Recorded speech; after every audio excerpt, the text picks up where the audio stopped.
Hello you guys, so another chatty vlog for you today. Little bursts of whatever is happening in my life right now, mostly in my brain. I keep trying to simplify my life and somehow I always make it more complicated.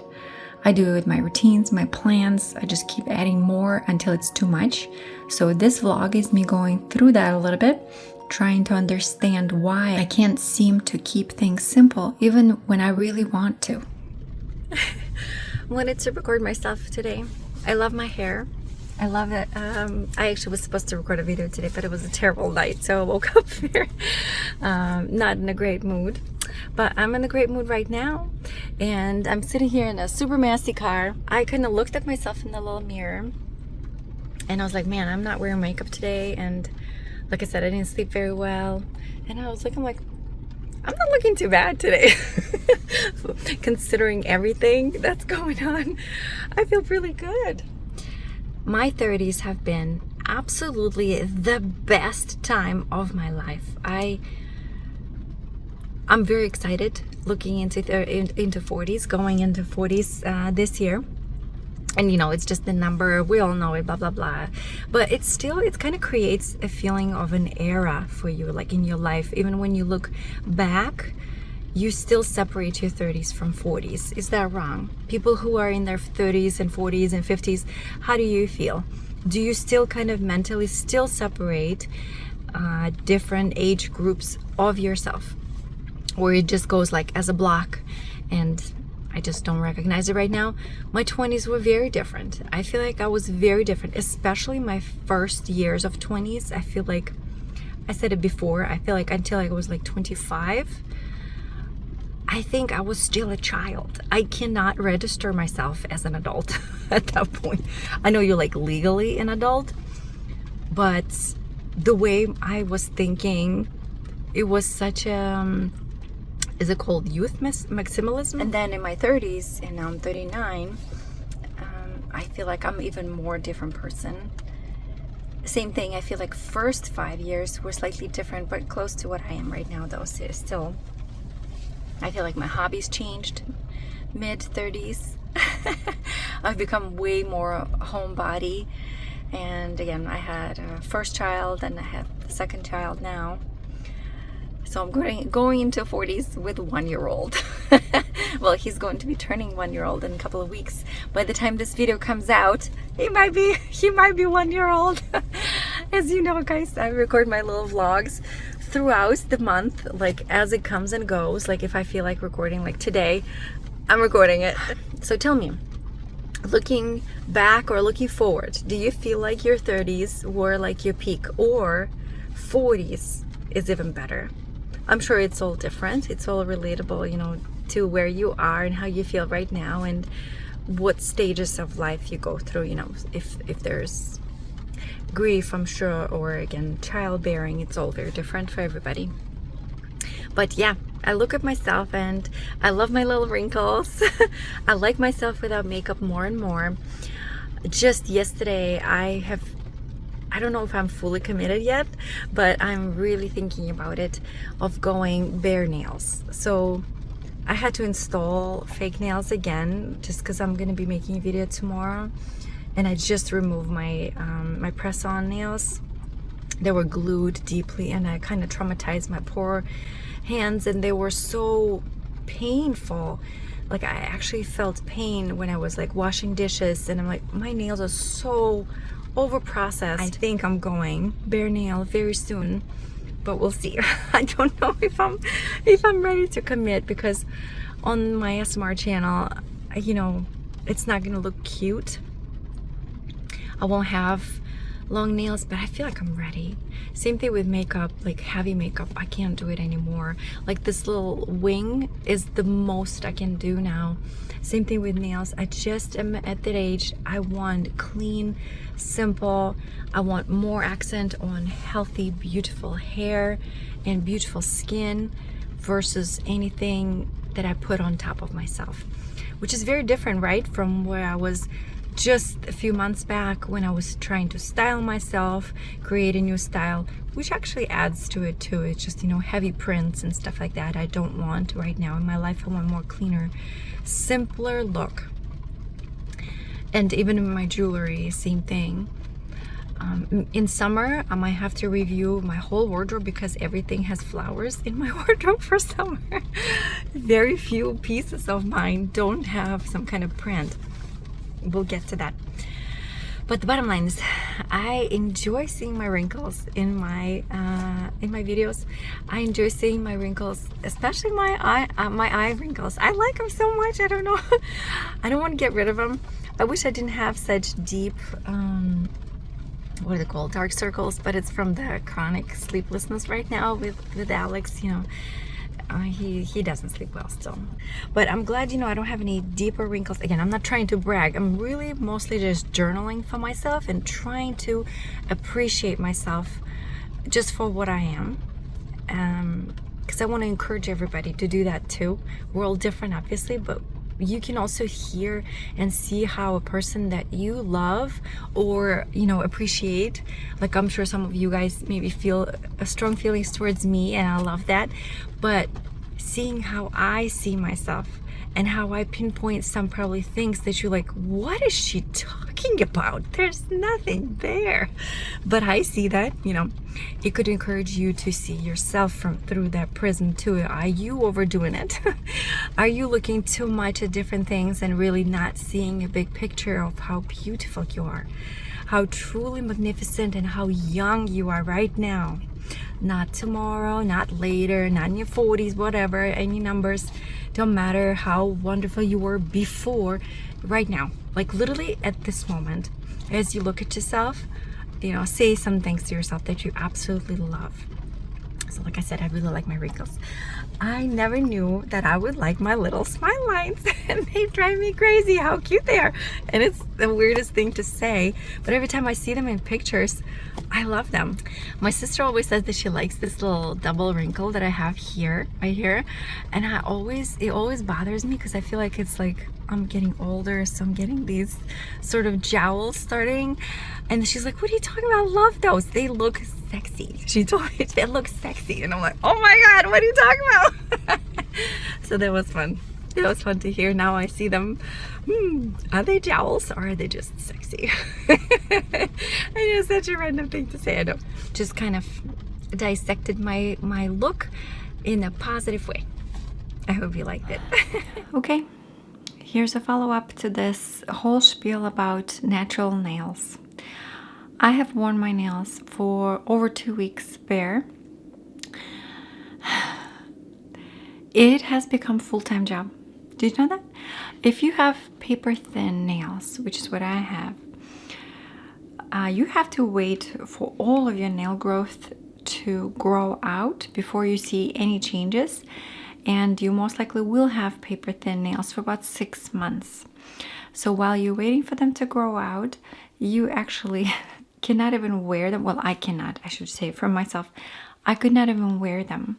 So even if they grow out like, I don't know, 1/15 of an inch, I had to cut it because it would constantly catch on something. It was so thin that it would just catch on something and rip out like literally a hole right in the middle of the nail.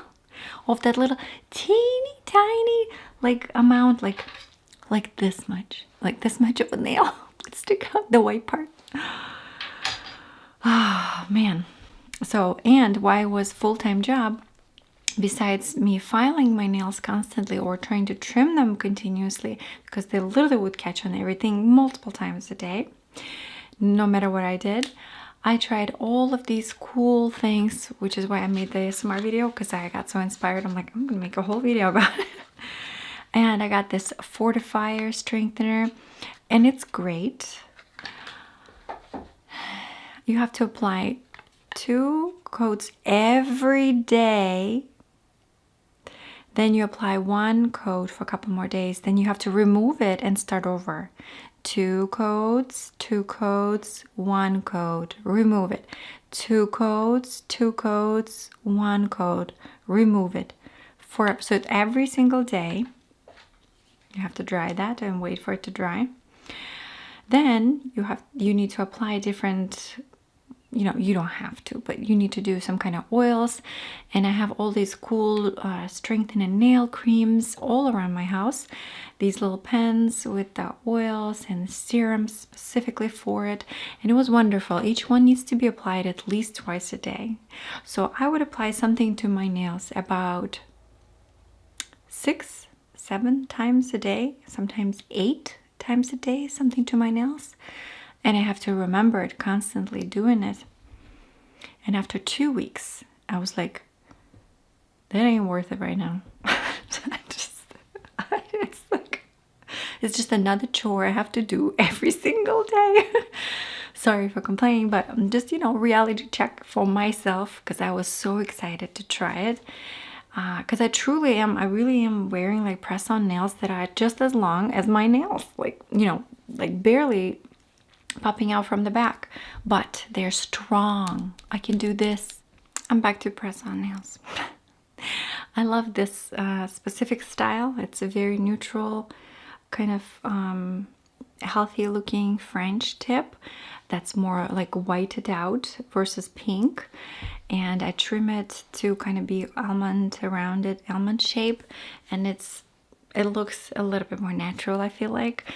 I'm sure it doesn't look 100% natural, but I can live with this. What I'm gonna do instead, I'm gonna try to preserve my natural nail better underneath the press-on nails.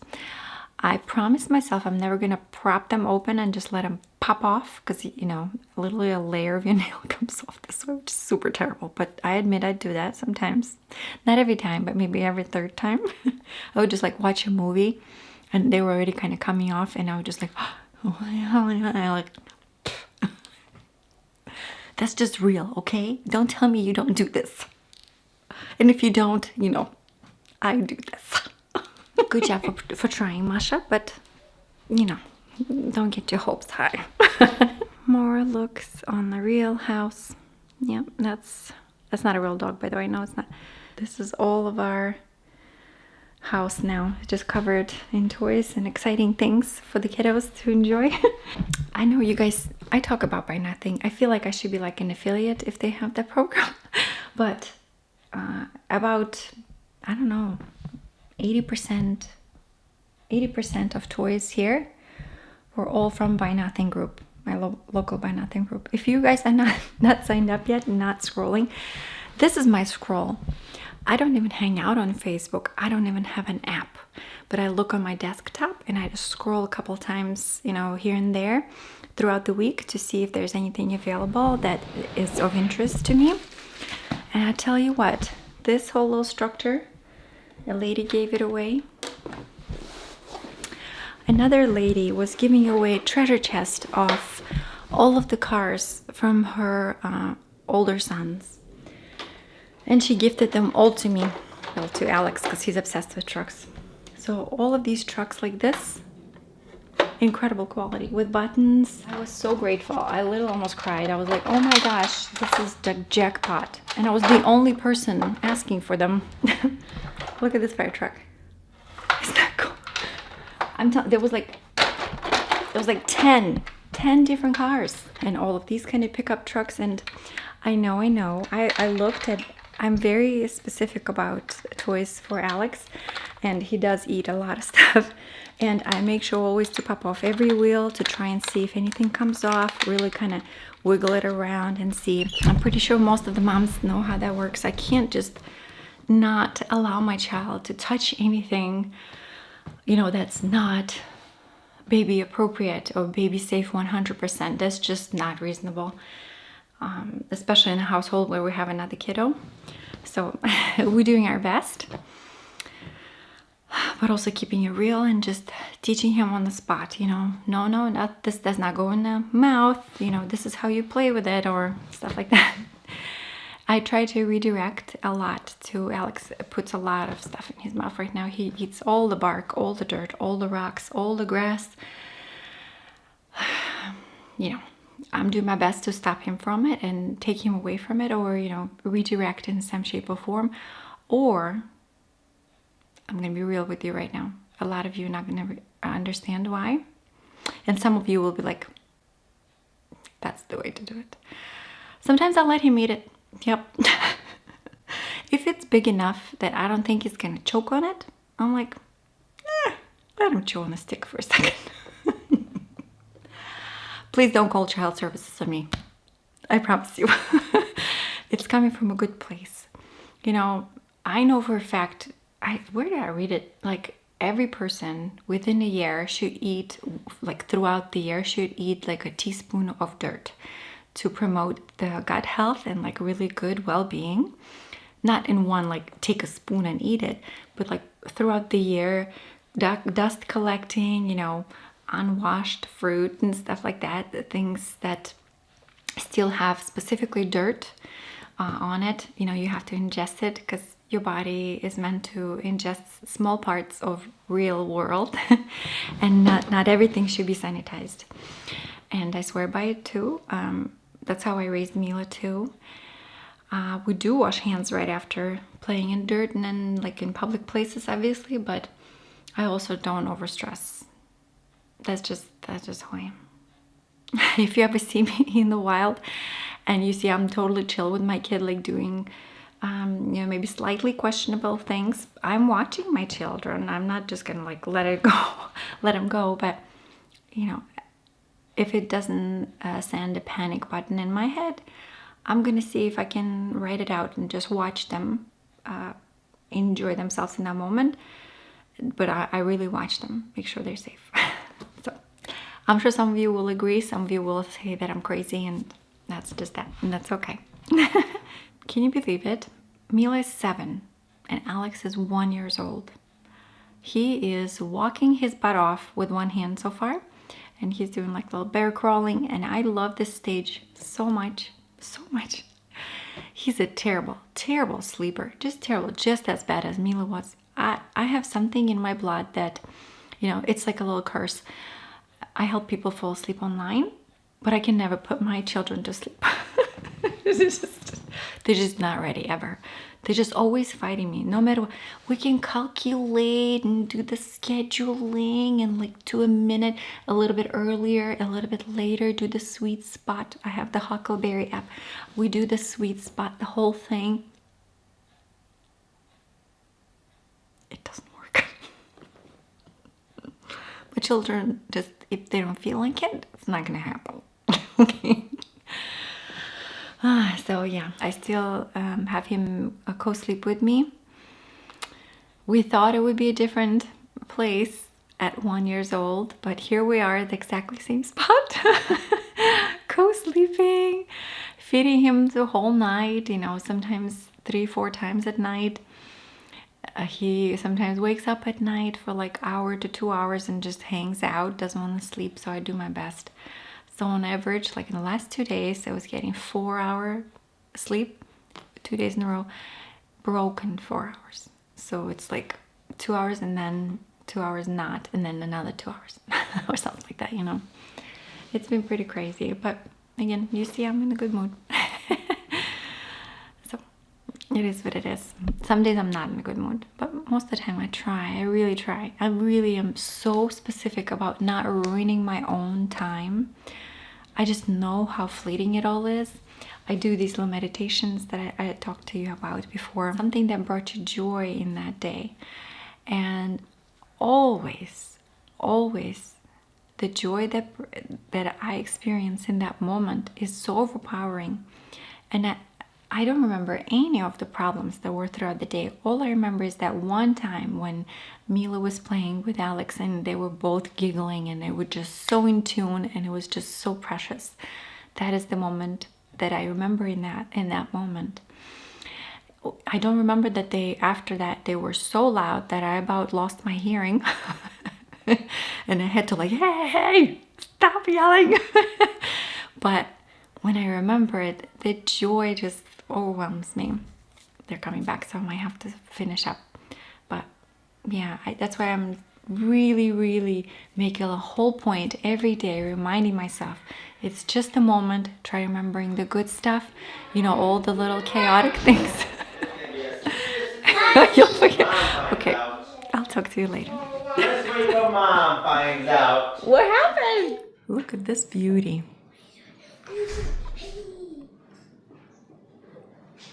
As always, a reminder, get yourself one of these window bird feeders. We get to see little birds every single day like this eating. And the kids absolutely love it. We got this $70 lamp from IKEA. And we put it on the dimmer. And oh my gosh, it looks amazing. So this is the brightest. And this is the least bright. It does have 3 light bulbs, so it's pretty obvious in the video. But again, in the video, at home, it's more soft light. And it's like this really cool fabric. I absolutely must use it in an ASMR video one day, and I know I will, because it's very soothing, kind of, you know, all the fabric sounds and visuals, always so nice and so relaxing. And in the kitchen I also made sort of a little vignette. I put a little lamp there and a book in the corner. I also used to have a big oven here, and I realized that I almost never use it, so we're kind of storing it in the attic right now. But I did have this old white toaster. I pulled that out. We're using that instead, just kind of for, sorry guys, I didn't clean up. And I also found this awesome pot. I don't know if I can recommend it to you. I do enjoy it. I love that it's ceramic. It's like an off-brand on Amazon, sorry to say. But it's ceramic. And I already busted the top. I already did it because it has the little things on the top, so I don't care. I cleaned it off. I really love the aesthetic of this is all plastic here, but this is ceramic. So it's kind of a bit more white kitchen, but it looks cleaner, I feel like. And I have like a ton of fruit as my color. So I pulled over to reflect on something that I feel like is beautiful and I wanted to share and capture it. So I was just driving on a local road, and next to me was driving a younger girl, probably early 20s, I would say, around that age. She was driving a convertible, one of those Bugs, Volkswagen Bug car, the convertible one. It was red. She had a red hair clip and red glasses and red hooks in her car, like the whole aesthetic. It was so cute and so bright. I just kept driving, and we pulled over next to each other at the traffic light. I was watching her. I stopped my car sound to listen, because she was listening to something. It was like beautiful country song, like a female song, and I felt such lightness. I remembered myself at this age, just this lightness in my mind, in my spirit. Everything was so much more lighter, less complex. I miss that part. Do you ever miss it? If you also kind of lost it under all the heaviness of the world, under all of the demands and the constant thoughts. And the funny thing is that I'm listening to a podcast about authenticity and self-acceptance and realizing who you really are and seeing yourself for who you are and how to get there. There's like steps to it. And then I'm sitting and I'm watching this girl just living her life, and I'm smiling into ear to ear because I know what it feels like. I remember that feeling, that freedom. Again, I don't know how else to call it besides lightness. You're just lighter in every way. And she was singing the song, you know. I seemed like a sweet person, and here I am sitting and listening to a podcast, How to Be Authentic Self. It just felt like such a contradicting thing, right? Even though I felt like, wow, this is what it probably feels like to be authentic, just living your life. That's it. Maybe not trying to listen to self-help podcasts. Instead, listening to a light, beautiful music that you used to enjoy. Maybe turn on some 90s hits, right? Or 2000 hits. And just sing your heart out. That's what authentic is, right? Instead of sitting and trying to learn yourself, even though you already know it, right? We all know who it is. We have that person inside, but it's still interesting to me. So I just thought that's quite a life, right? You grow, and I feel like you get heavier. you get heavier. Everything starts pushing down, compressing onto you.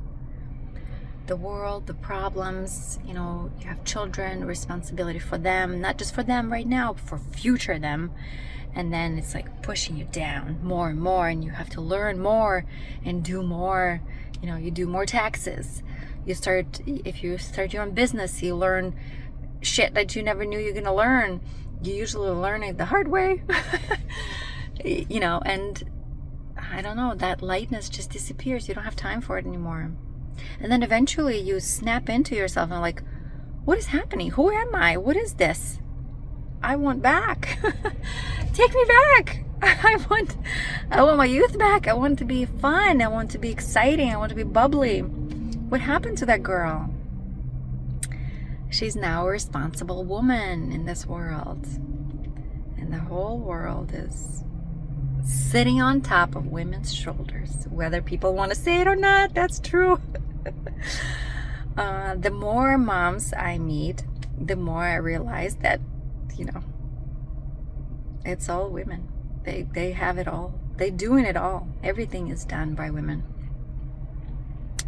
Not to discount men, they're amazing, but sheer multitasking value is all, majority is in women. So yeah, wanted to reflect and go on with my day. The funny thing is, I don't want to turn off my podcast. I enjoy listening to it.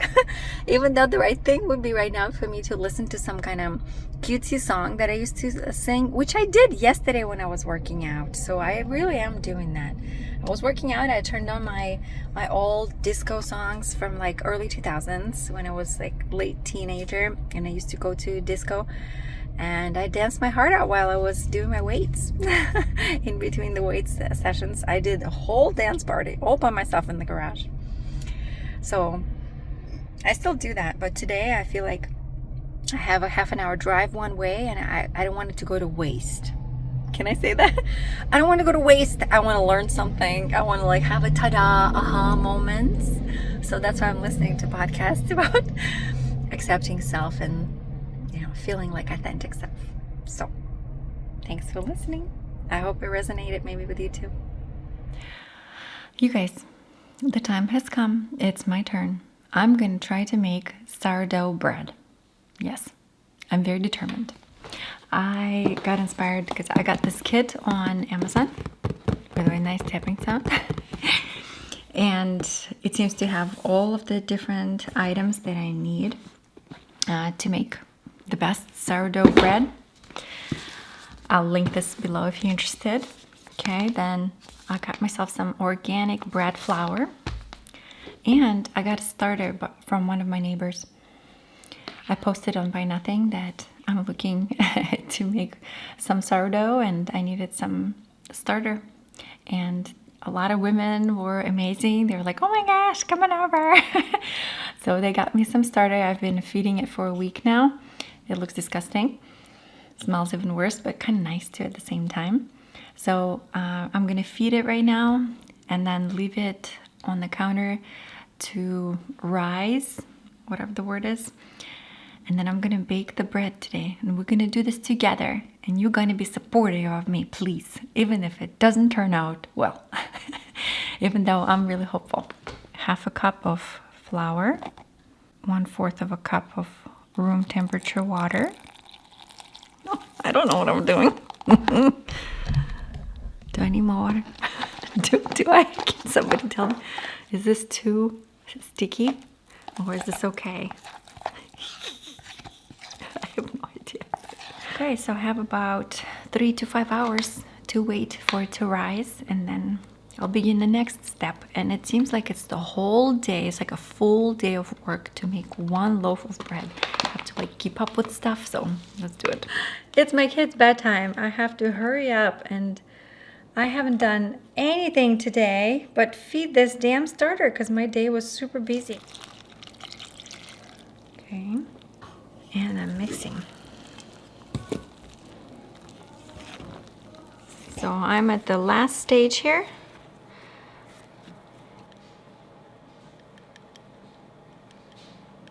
That's a very cute thing, by the way. So satisfying to do this.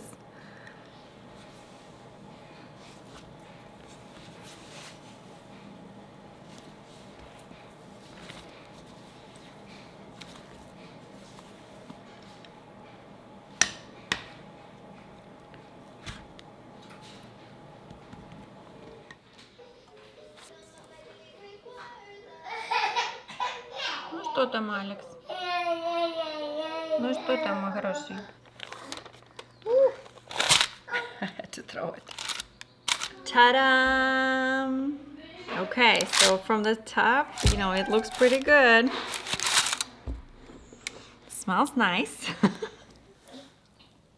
My bread. A lot of bread. A little burnt. Looks good.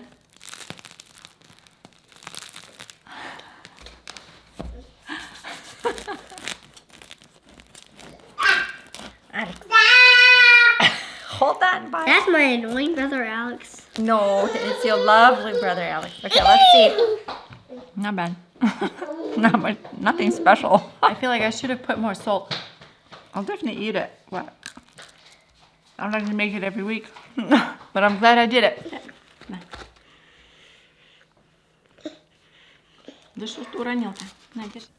Wanted to share something that I kind of realized about myself recently about the nature of who I am.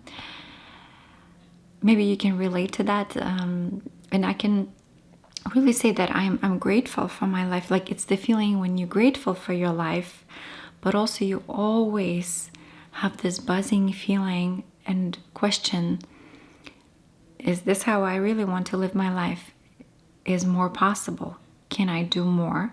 Can I do better? Am I wasting time not trying to achieve more and better? It's like snowballs eventually, and you just doing so much more one of a sudden that you just like taking it back. I'm like, oh my gosh, am I expected to do all of this? But you did it to yourself. Nobody else did. You have created this like a filter. What do I call it? I think I read about it, and it was called like existential restlessness. Like, it's not that it's never good enough. It's like, can I do more? Can I do better? And it's very scary because I think it pushes into that perfectionism that is not a good place to be mentally, you know, physically, in any possible way. So you kind of sort of start letting go of this, of that, or you just burn out, which happens. I'm assuming some of you get burned out quite often for this reason too. You just take on so much. I feel like some of the things I cannot outsource. I have to do myself, and I want to do them, but then I also forget that I have all this other stuff that I'm doing.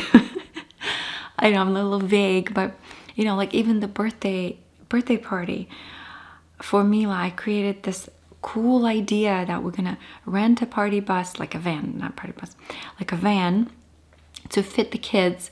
Parents dropped off their kids in here, so we had to work with all these children without all the parents by ourselves. So we took the van, we took them to the ice cream cafeteria in our area. So they had ice cream sundaes instead of the cake. Basically, that was their cake moment.